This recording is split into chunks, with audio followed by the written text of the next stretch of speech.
smooth ball to start with, without any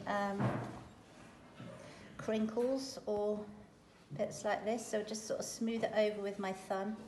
I might be able to put this on there in a minute so you'll be able to see it actually.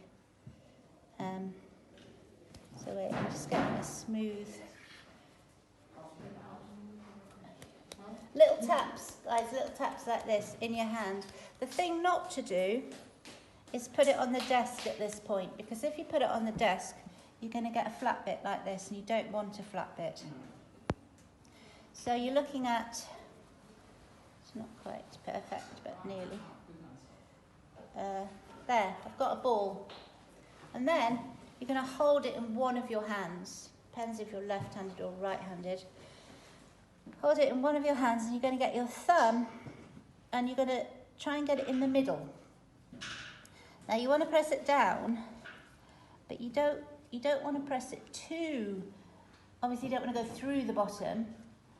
But the idea of a good pinch pot is it's fairly thin and it's fairly even.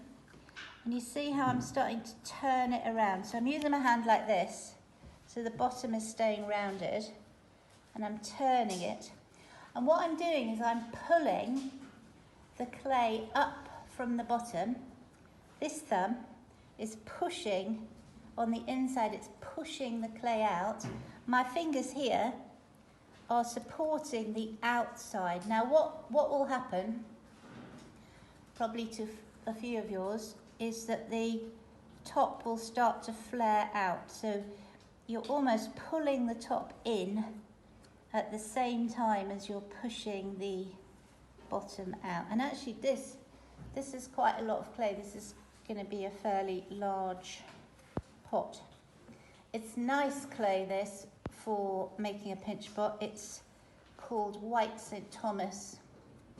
You can fire it quite high, but it fires like a white piece of paper, so you can add colour to it really well.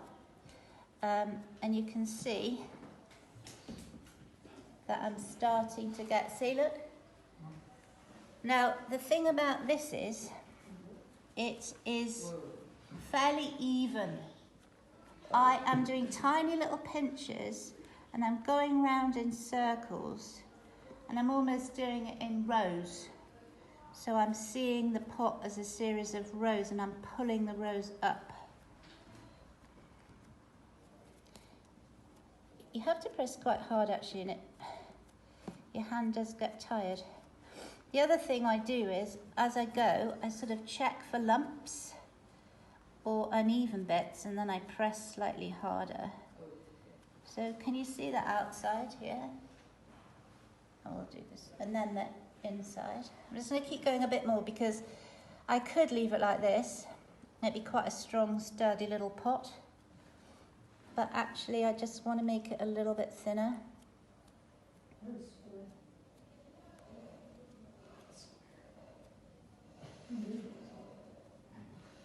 And look what I'm doing now with my thumb. I'm doing this. I'm moving it around the edge like this. So I'm kind of creating a bit more of an even edge.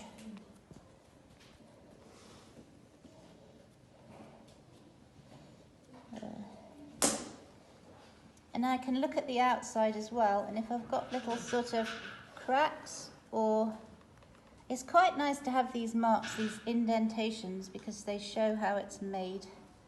Because it is very much a handmade piece, and it's one of the simplest things you can really do with clay. So I'll just put it up a little bit more, then I'm going to leave it at this. Now, some people who make pinch pots, they'll make it like this, and they'll put it on there to give it a bit of a flat bottom like that. I don't like my pinch pots to have a flat bottom, so I always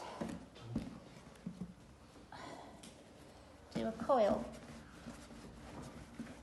like this and roll it.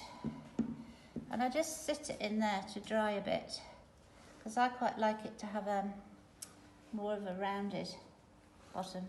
Now that is a really simple pinch pot, and what I can do is next, I can show you how to add feet and how to decorate that, how to add a spout.